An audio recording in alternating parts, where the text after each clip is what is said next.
ማጥናቱን ቀጥልበት ለማለት keep to study፣ መሞከሬን ቀጥልበት ለማለት ደግሞ keep to try እያላችሁ ከሆነ ተሳስታችኋል። በዛሬ ቪዲዮ ትምህርት ስለ ኪፕ አራቱ አጠቃቀሞችና ሰዋሰዋዊ ስህተቱን እንማራለን። ሃይ ጋይስ ዌልካም ባክ ቱ ግሎባል እንግሊሽ ውስጥ አይደለም። ኪፕ የሚለው እንግሊዝኛ ቃል ወደ አማርኛ ሲተረጎም መቀጠል፣ መያዝ፣ መቆየትና መንከባከብ የሚል አንጻራዊ ትርጉም አለው። አንድ ነገር እንዲቀጥል መግለጽ ከፈለጋችሁ ኪፕ ታደርጉና verb with ing በማድረግ ትገልጻላችሁ። ለምሳሌ ማጥናቱን ቀጥልበት ስትሉ keep to study አይባልም። ኪፕ ካላችሁ በኋላ ሁልጊዜ verb with ing ነው የሚከተለው ማለት ነው። keep to study ሳይሆን keep studying ትላላችሁ። ማጥናቱን ቀጥልበት። መሞከርን ቀጥልበት ስትሉ ደግሞ keep trying ትላላችሁ። keep trying።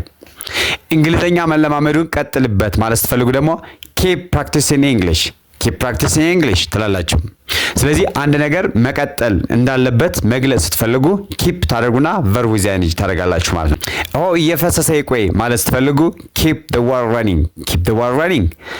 እየፈሰሰ ይቆይ ማለት እየፈሰሰ እንዳይቆይ ወይም አስቁሞ ማለት ስትፈልጉ ደግሞ do not keep the water running do not keep the water running። ቃሏን አልጠበቀችም እንዴ ማለት ስትፈልጉ ደግሞ as she kept her promise ቃሏን አልጠበቀችም እንዴ ትላላችሁ። ሆቴል ውስጥ ደግሞ የሆነ ነገር ተጠቅማችሁ ቲፑን ያዘው ማለት ስትፈልጉ keep the change ትላላችሁ።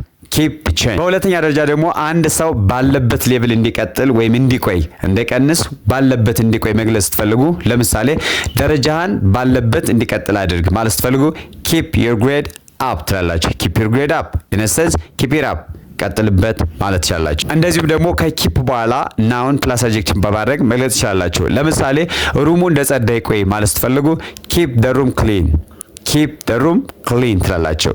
መስኮቱ እንደተከፈተ ይቆይ ማለት ስትፈልጉ keep the window open keep the window open። በሩ እንደተዘጋ ይቆይ ማለት ስትፈልጉ ደግሞ keep the door closed ሕፃኑን በጥንቃቄ ጠብቀው ለማለት ስትፈልጉ keep an eye on the baby keep an eye on the baby ሕፃኑን በአይነ ቁራኛ ጠብቀው ማለት ነው። እኛ ደረጃ ደግሞ ሌላ ሰው የሆነን ስራ እየቀጠለ እንዲቆይ መግለጽ ስትፈልጉ ለምሳሌ ሩሙን እያጸዳች ትቆይ ማለት ስትፈልጉ let her keep cleaning the room let her keep cleaning the room ሩሙን እያጸዳች እንድትቆይ አድርጋት። ልጆቹ እየተጫወቱ ይቆዩ ማለት ስትፈልጉ ደግሞ let the children keep playing let the children keep playing እየተለማመዱ እንዲቆይ አድርጋቸው ማለት ስትፈልጉ ደግሞ keep them practicing ትላላችሁ።